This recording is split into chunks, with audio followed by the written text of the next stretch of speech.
Whoa, look at you. Think I'm overdressed? Oh, no, but don't ask me. I think you're overdressed if you're wearing perfume. Oh, I'm sorry. It's okay. I mean for the TV show. No, you look great. I don't understand why you have to do the TV show in the first place, but you look great. Network called and asked me to. Yeah, but you could have said no. And I wish you had. I don't think it can be helping you to tell this horrible story over and over again. It just doesn't make sense to me. I mean, why not take a break from this and let your mind drift onto something more positive? Life goes on. You don't deny what happens to you, even though it might scare you. You get above it. You get beyond it. And this is a start for me in that direction. And I have to go, otherwise I'm going to be late. Darling, I'm not asking you to deny this. You understand? It's just I don't think it's going to be as easy as you imagine to answer questions about this on television. I didn't say it was going to be easy. I said it was going to be important. And you know, there's another reason I'm doing this. It's because TV glosses over issues. They don't show things because they think that viewers are going to be uncomfortable. Well, this is something I think that they should see. Because it's important. Otherwise, it's just going to be trivialized. Well, I doubt they would trivialize something like this. Yeah? You want to know who's doing this show with me? Who? An actress who played a rape victim and her co-star who's the rapist. I mean, what kind of reality is that? Well, that's weird. Yeah, well, somebody's got to cut through it. Somebody has to take responsibility so men like Critter aren't out on the street. Somebody has to realize that this issue has an impact that should reach people's consciousness. You have to please understand that I have to do this. Yeah, there's just another angle that's worrying me right now. What? Well, whether or not Critter actually did this. You know, I went over the reports this morning, and aside from the fact that he threatened you and he's been in trouble with the law in the past, there's really nothing to lay this at his feet. Of course, if he didn't do it, whoever did is still at large. What do we do if that's the case? I'll turn this town over piece by piece if I have to. I promise you I'll find the guy. I just think it would be a good idea for you to stay out of the limelight for the time being, you know. Give me a chance, just give it a little bit of time. What does that involve, staying out of the limelight? Well, ducking interviews, especially on-camera interviews like this one, maybe not taking so many phone calls, just generally keeping a lower profile for a while. Hide? You want me to hide? Well, I think it would be preferable to putting yourself in jeopardy again, don't you? No, I don't think so. No, I don't. Why not? This is an even better reason for me to do this show. Let him see me. Let him see that I'm not going to stand back and just take it.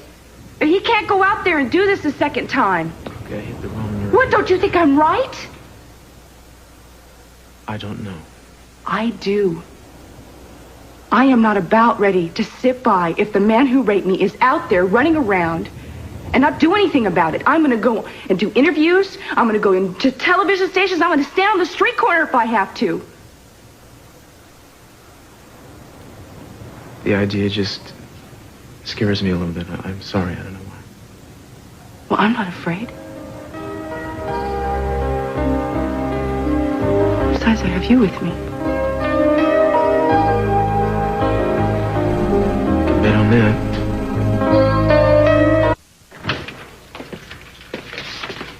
Thanks. How you doing? You feeling okay? Yeah. You want something to drink? No. I'm all right. Do I have a few minutes before I have to be out there? Sure. Eric is talking to Tom and April now. Okay. Who are Tom and April? Oh, those are those two actors I was telling you about. Tom Winthrop, April Cummings.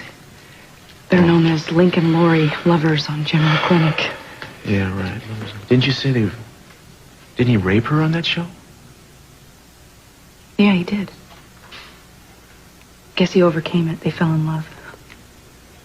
Only on screen. Off the air, they hate each other.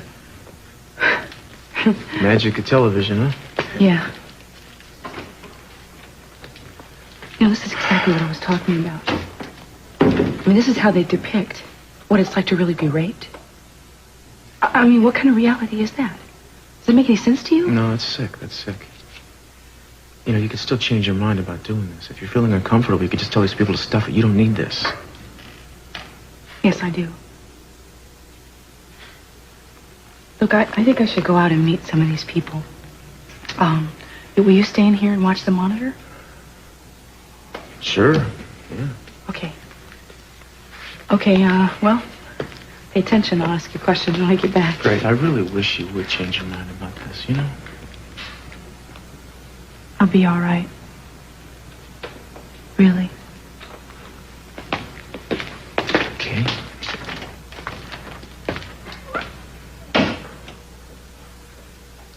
I do not want to be introduced as Link and Laurie. I've got a real name, and nobody in America knows it. That has more to do with your acting than being introduced. Don't start with me, April. I'm telling you the truth. Look, you're just so convincing in the part. People believe you are the part. I don't. Now, children, your producer very specifically told me he wanted to plug the show and your characters. That's right. Betty won't like it if you argue or if I tell her you argue. You'd better not. Excuse me? We're a little busy right now. I mean, Castillo, I was supposed to be on the show, I think. I apologize, Hi. of course, Mrs. Castillo. Eric Morgan. Eric. And I'd like you to meet Lincoln Laurie, stars of General Clinic. Tom Winthrop, it's just great to meet you. April Cummings, do you watch our show? I've seen it. #1 rated show in America. Well, if you'll take your seats, I guess we're about ready to start. Eden, I would like you right here. Tom over there. April, if you will. I will be in my usual godlike position so I can keep an eye on all of you. And I guess that's it. Relax for a minute. I'll be back to tell you when we start.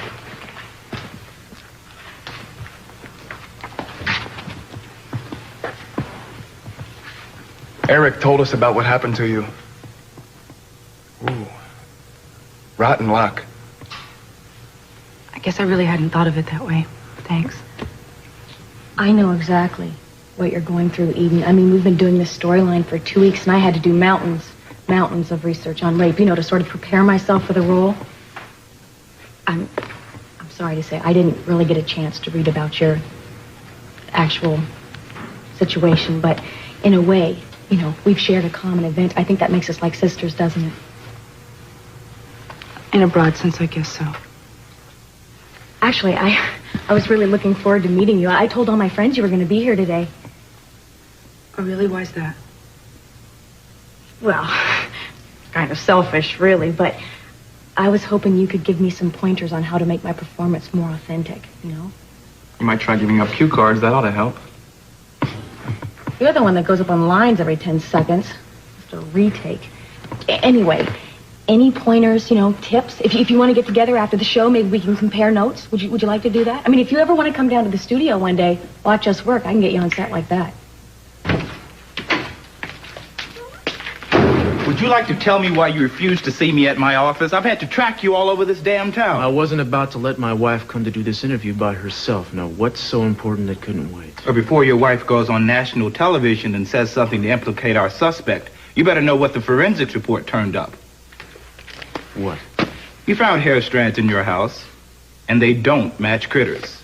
Now, do you think we're possibly accusing the wrong guy? So what the hell are you going to do about this, Victor? Are you going to come to me and make reports like this? Or are you going to get out there and find the guy who did this, whoever he is? Have you cross-matched the hairs you found with the sex offenders we have on record? Not yet. And who's going over the rest of the forensics reports while you're standing here talking to me? Oh, get off it, Castillo. We're doing the best we In can. other words, you have no answers and very few questions, Victor. If the man who did this is still out there, you're handing him an open invitation for a repeat performance. Hi. Hi. I just want to make sure you were watching. Yeah, well, it's right over there. Set up big as life. How you doing? Oh, fine. I'm not as nervous. The stage manager's making me feel a little at home. Lieutenant Boswell? Is anything happening? No, we were just discussing procedure. Oh, I thought maybe you had some kind of break. No, I'm afraid not yet. So how do you like those soap actors? No. Please. I've never met two people more insensitive or uncaring in their life. She asked me to give her pointers. Pointers on her performance. just don't let her get under your skin, okay? Come here. I don't feel good about this. I'm afraid that guy, Eric, whoever he is, he's going to try to put words in your mouth. I think it's important that you take your time. You just say what you want to. You say, you start feeling uncomfortable, you just get up and walk away. You're doing this voluntarily. There's no reason. You don't have to be here. No, I know. But I really do. I mean, this is important to me. I was out there, and two people like Tom and April, I mean, somebody's got to inject a little reality here. I suppose. I'm sure I don't have to say this to you, but you can't mention Critter by name for legal reasons. I know. I'm glad you're here. So am I should get going.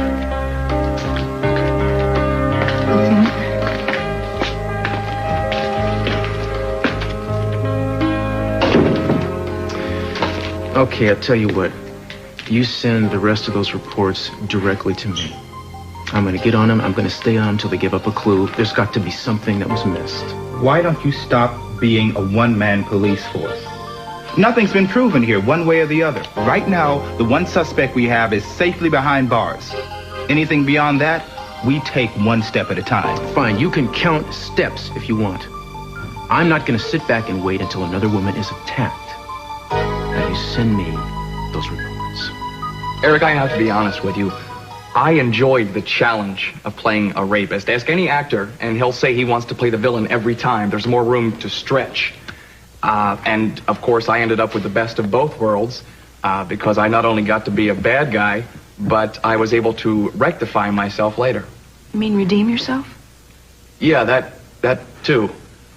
By falling in love with Laurie. It's a traditional story, right? Bad guy is saved by the love of a woman and becomes good. It's as old as Romeo and Juliet. Was that the story of Romeo and Juliet? April, why don't you tell us some more thing about the research that you did for this difficult role of a young woman who's a rape victim?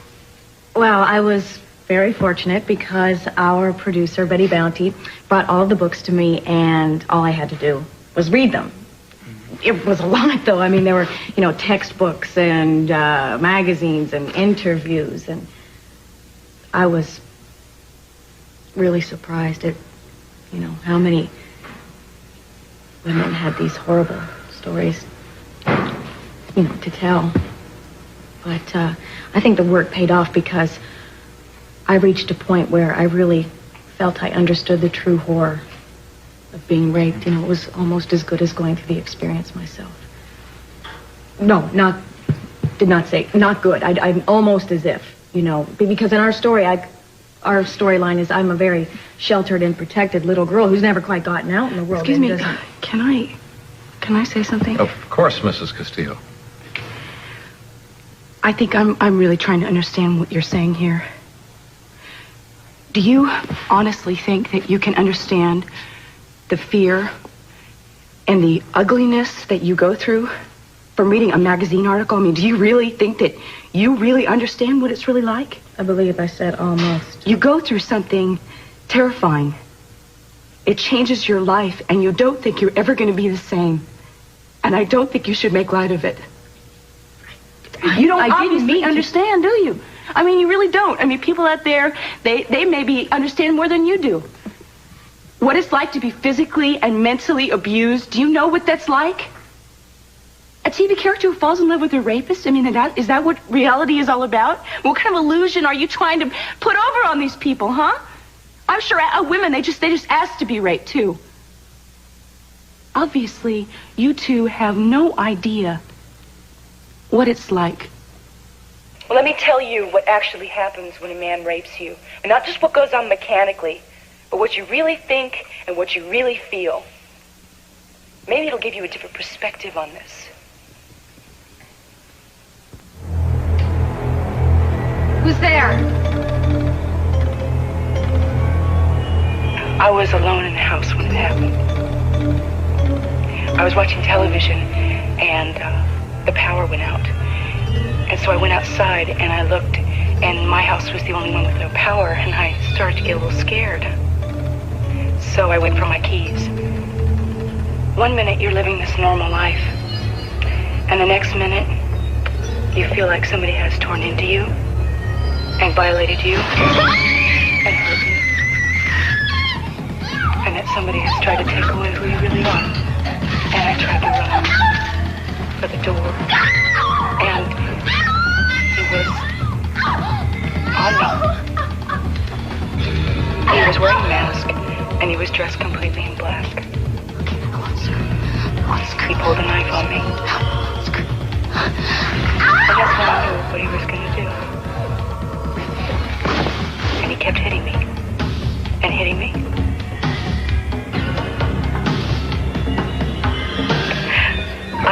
I couldn't move, you know. I couldn't scream.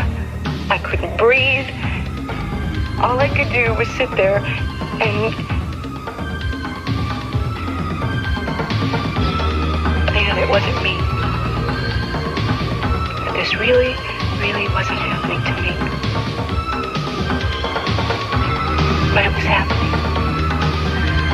All I really wanted to say was that if it happens to you, that you should talk to somebody.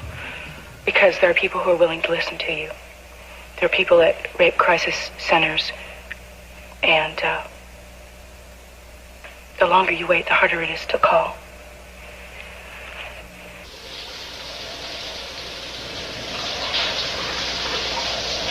Call the Santa Ynez Valley Crisis Center. 555-3761.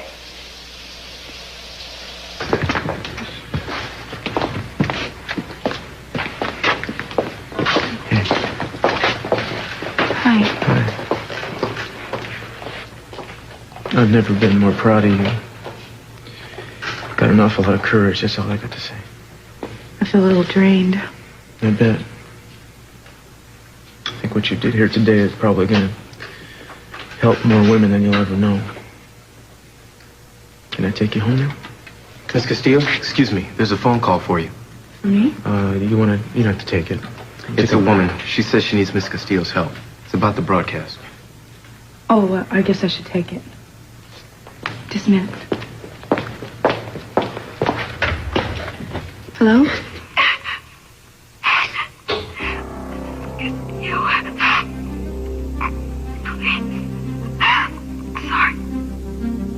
I'm sorry, I can't hear you very well.